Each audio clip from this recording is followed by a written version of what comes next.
ये कैसी साजिश थी? क्या आपको लगता है कि ये एक ऐसे व्यक्ति जो अपने आप को प्रोजेक्ट कर रहा है कि वो आप और हमारे जैसा आम इंसान नहीं है, थोड़ा सा अजीब सा है या थोड़ा सा अपने आप को नॉर्मल नहीं दिखा रहा है, क्या ये भी किसी रणनीति का हिस्सा हो सकता है तहरीक लब्बैक का?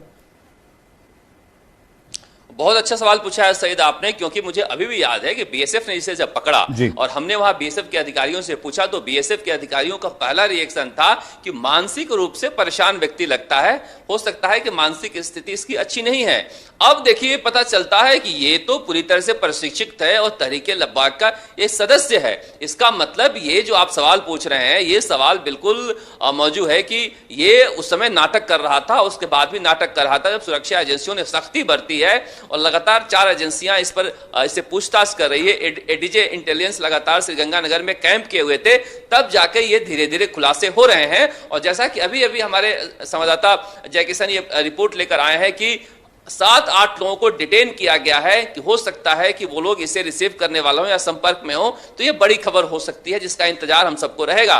तो निश्चित रूप से जो ये बिहेव कर रहा था, जो सवाल आप पूछ रहे हैं, बिल्कुल ये इस तरह से नाटक कर रहा था, लेकिन इसकी नाटक की दाल गली नहीं है और अब सुरक्षा एजेंसियां इससे पूछताछ कर रही है कि इसका क्या प्लान था, कैसे प्लान था। लेकिन इतना तय हो गया है कि पाकिस्तान में बैठे अगर नॉन गवर्नमेंट फैक्टर जो है वहां पर, चाहे दावते इस्लामी के कट्टर हो सलमान भाई या फिर इस तरह के मौलवी हो इस इलाके में। अब देखिए जिस इलाके से आया है ये पिंडी बहाउद्दीन का जो इलाका है, ये वो इलाका है जहां पर झेलम नदी के किनारे ये जो जिस इलाके से आया है वहां पर ये मंडी बहाउद्दीन इसलिए कहा जाता है कि यहाँ पर सबसे बड़ी मंडी है अनाज की हुआ करती थी अंग्रेजों के जमाने में। और ये झेलम का वो इलाका है जहां पर पोरस ने अलेक्जेंडर से युद्ध लड़ा था, तो ये काफी समृद्ध इलाका माना जाता है टूरिज्म के सेक्टर से भी। लेकिन वहां पिछले कुछ दिनों से जो ये मौलवी और फंडामेंटलिस्ट ताकते हैं वहां काफी अपनी जड़ें जमा लिए हैं, जिसकी वजह से तहरीके लब्बाक वहां पर एक मजबूत संगठन हो गया है।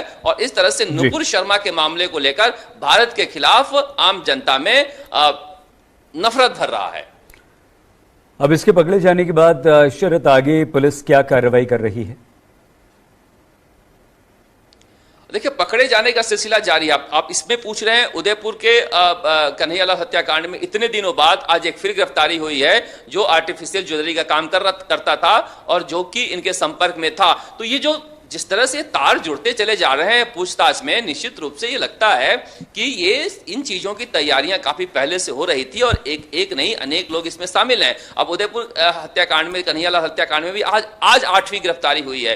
तो निश्चित रूप से जैसे जैसे समय बीत रहा है तो निश्चित रूप से सुरक्षा एजेंसियां इस कड़ी को जोड़ रही हैं और आगे आने वालों में दिनों में, जैसा कि एसपी बता भी रहे थे आनंद शर्मा, कि हमारा सारा फोकस इसी बात को लेकर है कि इस देश में कौन लोग इसके संपर्क में थे, पाकिस्तान में कौन लोग थे जिन्होंने इसे भेजा है। क्योंकि ये 10-12 दिन पहले भारत में प्रवेश से 10-12 दिन पहले घर छोड़ चुका था और कई तरह से बस की यात्रा करके, पैदल यात्रा करके, कई जगहों से होते होते ये श्रीगंगानगर बॉर्डर पहुंचा है, जहां पर बॉर्डर बहुत नजदीक है और सिंगल फेंसिंग है जहां पर घुसने में आसानी होगी। तो सिंगल फेंसिंग का इलाका कोई ना कोई तो इसको बताया होगा कि यहां से तुम्हें घुसने में आसानी होगी। तो ऐसा प्रतीत होता है कि किसी बड़ी साजिश का एक हिस्सा है जो वहां से ये अजमेर दरगाह पर आना चाहता था।